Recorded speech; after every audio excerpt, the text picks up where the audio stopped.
Good morning, everyone. I'm Steve. And I'm Scott. And together we're Backyard Musings, broadcasting live Apple Valley, People's Republic of California.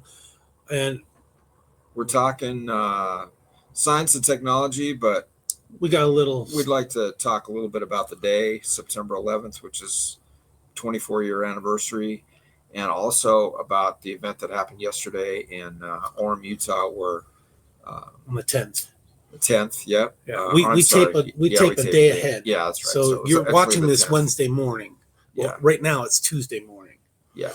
So, that was pretty devastating. I mean, Charlie Kirk, young man, father, husband, conservative, obviously been doing this for, started when he was around 18, 19, being public about it. And just a remarkable guy for his age and his really conviction. Good at what he did. He had his facts, It's just like could have went on Jeopardy and won, Yeah. He's knowledgeable.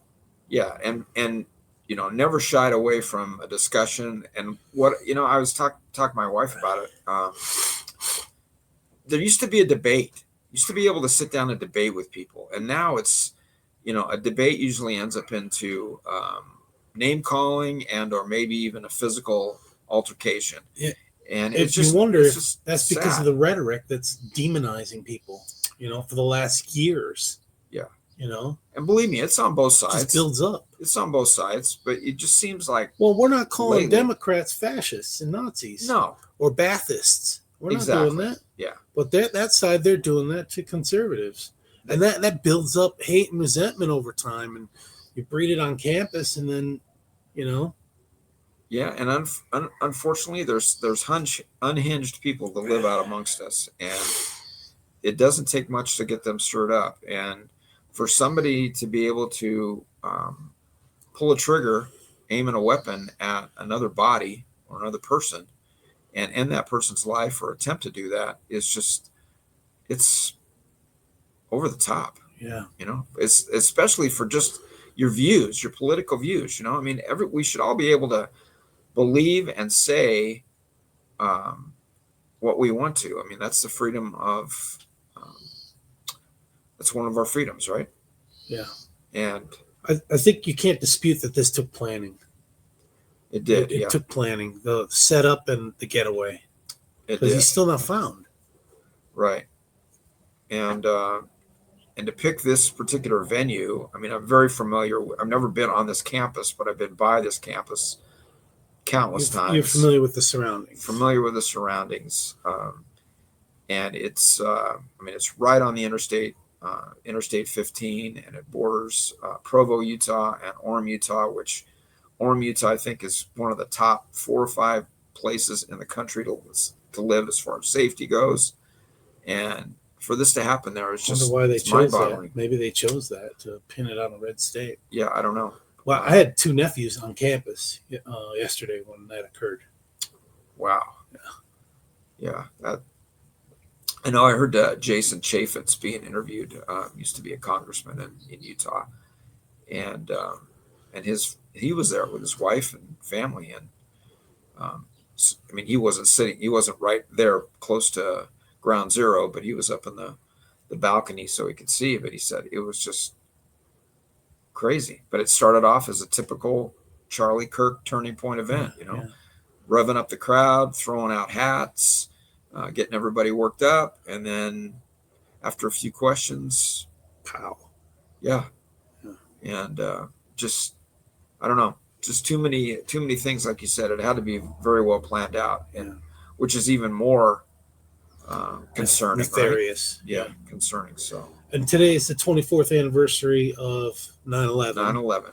Yeah. And a lot of people are thinking about where they were when that occurred, and some people, they were born after that, so they don't know. And you were commenting about how we still observe the Pearl Harbor. Right. December 7th, 1941. Yeah, so that's coming up on 84 years, and I would hope that. And I don't both think dastardly acts. They were really. I mean, obviously Pearl Harbor was, for its time, and the reasoning behind that was crazy. But both events drew us into a war that, maybe the war in the Middle East, you can argue that was for naught, or you can say that we needed to do it. I mean, you served there, Yeah. so you could probably speak on that a little bit more than I can, but uh, I don't know. It was another turning point. September 11th will be remembered for me. I mean, I remember where I was when it happened. I'm watching the news. I don't know why I remember it, but watching those planes hit those towers it was life changing. You know, who would do this? Who would think about this? Yeah. And then the senseless, Evil-minded people. evil-minded, and the people that were involved that had nothing to do with anything other than going to work, Yeah. and Just getting going on to a work. plane, going to a destination. Yeah. And they were all caught up in that. So, yeah, why would people even think about doing that? So, but again, more people that are just unhinged, kill for a cause, and that just doesn't compute with me. So, All right, anyway. so we're going to move on to our science and technology topic. Pimples.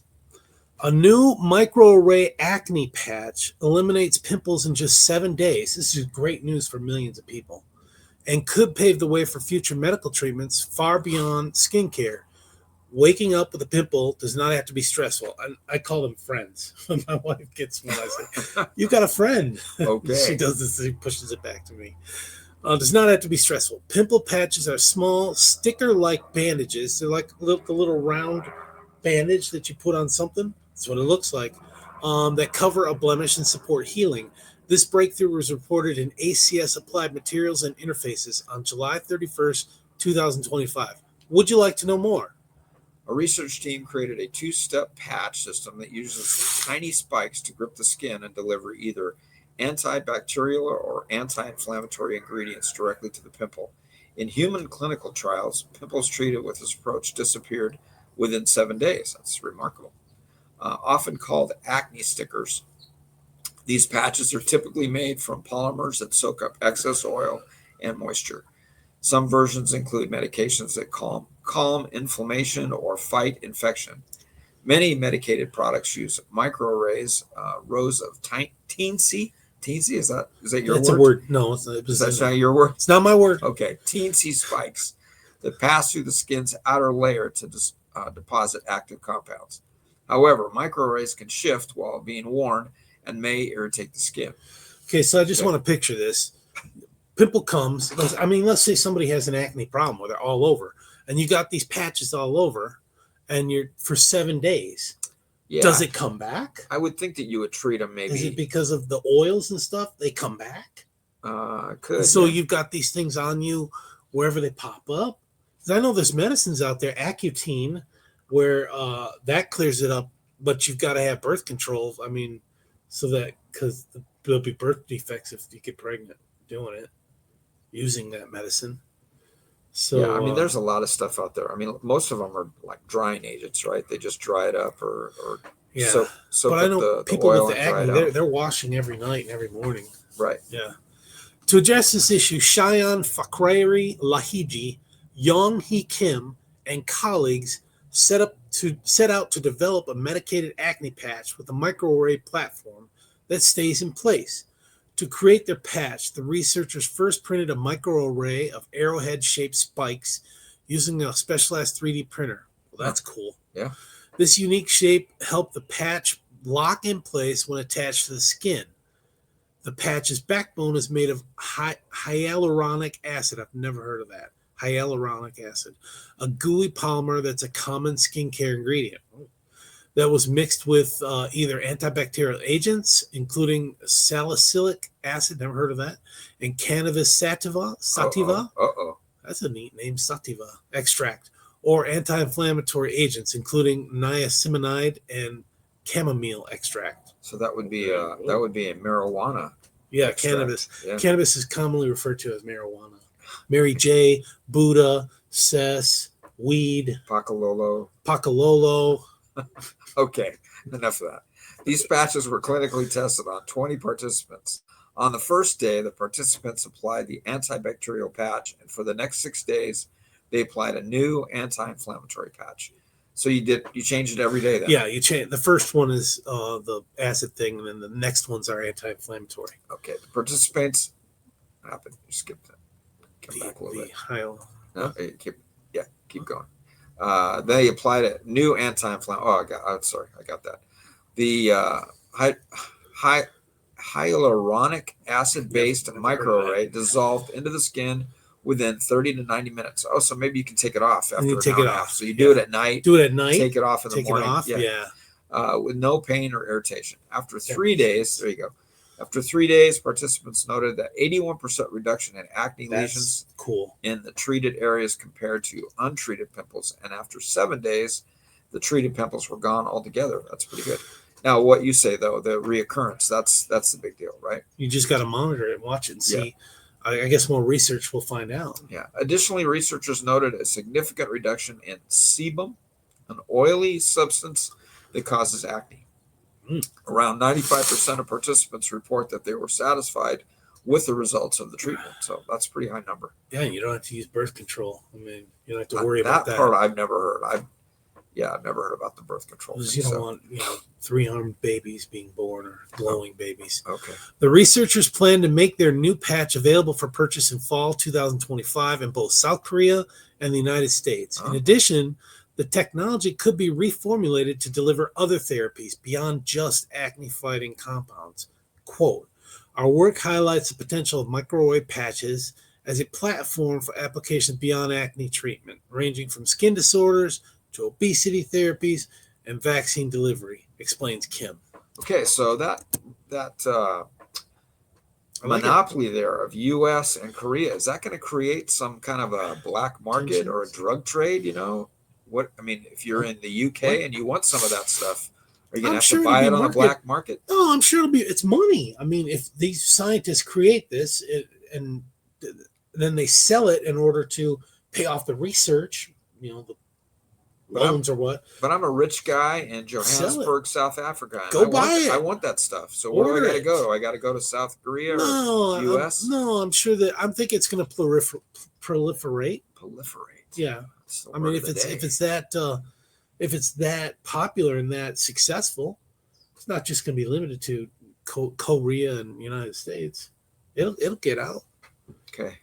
Yeah, let's do this for the whole world, man. Not that I'm trying to promote that kind of thing, but if somebody wants it, if their kids got acne and they want it, Dr. Pole or the Pimple Popper out of business. That TV show.